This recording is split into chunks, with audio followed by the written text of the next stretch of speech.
전셋집 구하는 거 참 설레는 일이죠.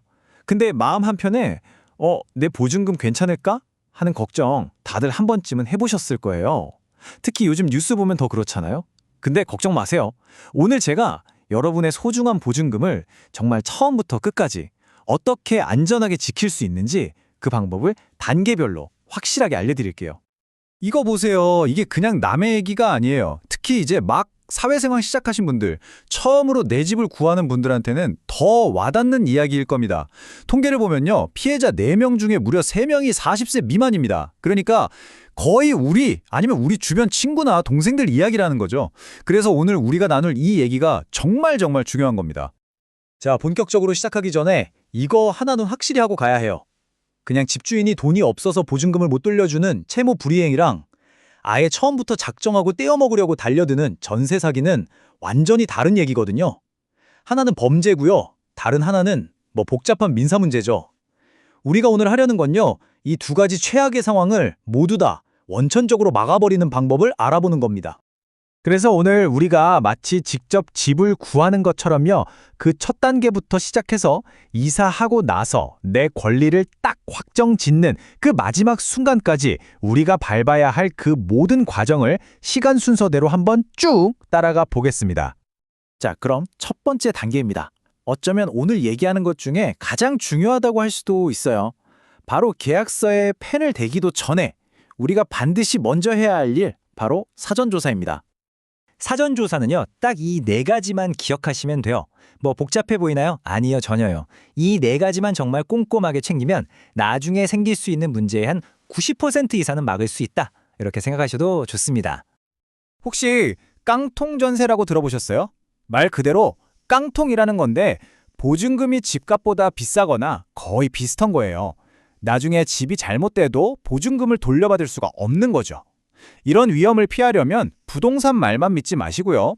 국토교통부 실거래가 공개 시스템이나 안심전세 앱 같은 공식적인 곳에서 시세를 꼭 직접 확인하셔야 합니다. 그리고 이 3가지 서류, 이건 그냥 부동산에서 줬다고 네 하고 받으면 안 돼요. 꼭 직접 떼어 보셔야 합니다. 제일 중요한 건 이 등기사항 증명서인데요. 여기에 을구를 보면 이 집에 빚이 얼마나 껴있는지, 갑구를 보면 이 사람이 진짜 집주인이 맞는지 딱 나와요. 그리고 세금 밀린 거 없는지도 꼭 확인하세요. 왜냐하면 내 보증금보다 세금이 먼저거든요. 자, 좋습니다. 사전조사를 아주 잘 마쳤어요. 그리고 마음에 쏙 드는 집을 찾았다고 칩시다. 이제 드디어 계약 테이블에 앉는 날입니다. 바로 이 순간이 가장 긴장되는 순간이죠. 지금까지 우리가 확인했던 모든 것들이 진짜인지 마지막으로 검증하는 단계니까요. 이 표가 진짜 핵심만 모아놨는데요. 계약 당일 누가 뭘 해야 하는지 딱 정리돼 있죠. 제일 중요한 원칙은 이거예요. 아무도 믿지 말고 내 눈으로 직접 확인한다. 특히 돈 보낼 때, 보증금 보낼 때요. 그 계좌 주인이 등기부상 집주인이랑 똑같은 사람인지 신분증까지 받아서 3번, 4번 확인해야 합니다. 정말이에요. 가끔 집주인이나 부동산에서 자기들이 쓰는 계약서 양식이 있다고 그걸로 하자고 할 때가 있거든요. 절대 안 됩니다. 그럴 땐 단호하게 정부에서 만든 주택임대차 표준계약서로 해달라고 요청하세요. 왜냐고요? 이 표준계약서에는 애초부터 세입자를 보호하는 중요한 내용들이 다 들어가 있거든요. 그리고 계약서의 꽃, 바로 특약의 힘을 잘 활용하셔야 합니다. 예를 들어서 이 문구, 임대인은 임차인의 전입신고 효력 발생 다음 날까지 새로운 빚을 만들지 않는다. 이게 무슨 말이냐면요. 내가 잔금 치르고 전입신고했는데 바로 그날 집주인이 은행 가서 대출을 확 받아버리는, 그래서 내 보증금 순위가 뒤로 밀리는 최악의 상황을 막아주는 아주 강력한 안전장치인 거죠. 자, 계약서에 도장도 찍었고 잔금도 치렀고 드디어 이사까지 끝냈습니다. 와, 이제 끝났나? 한숨 돌려도 될까요? 아니요, 아직 끝이 아닙니다. 어쩌면 가장 중요한 마지막 단계가 남았어요. 바로 내 소중한 보증금의 법적인 보호막을 제대로 씌우는 일이죠. 이사하는 날 정신없죠? 그래도 이 3가지는 정말 한 큐에 한 번에 처리하셔야 합니다.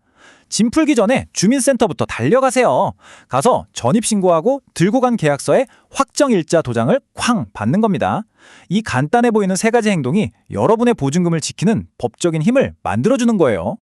이렇게 절차를 다 마치면 여러분은 두 가지의 강력한 법적인 무기를 얻게 되는 겁니다.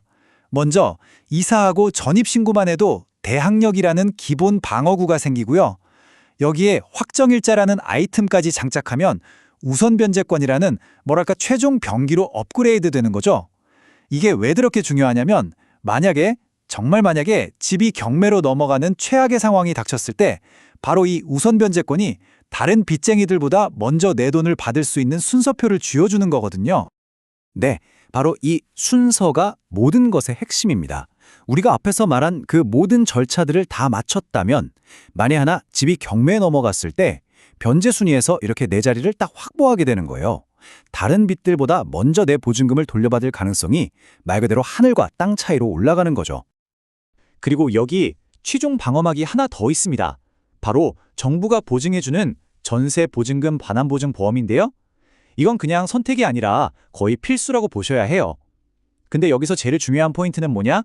계약서에 도장 찍기 전에 내가 들어가려는 이 집이 보험 가입이 되는 집인지 아닌지부터 확인해야 한다는 겁니다. 이거 정말 중요해요. 자, 오늘 우리는 집을 알아보는 그 첫 단계부터 시작해서 서류 하나하나 꼼꼼히 챙기고 계약서에 안전장치를 넣고 이사 후에 내 권리를 확보하는 마지막 순간까지 이 모든 여정을 함께 달려왔습니다. 이제 다시 처음으로 돌아가서 질문을 던져볼게요. 여러분의 보증금은 이제 정말로 안전한가요? 오늘 우리가 함께 나눈 이 내용들을 체크리스트처럼 활용해서 여러분의 소중한 자산을 다시 한번 꼼꼼하게 점검해 보시길 바랍니다.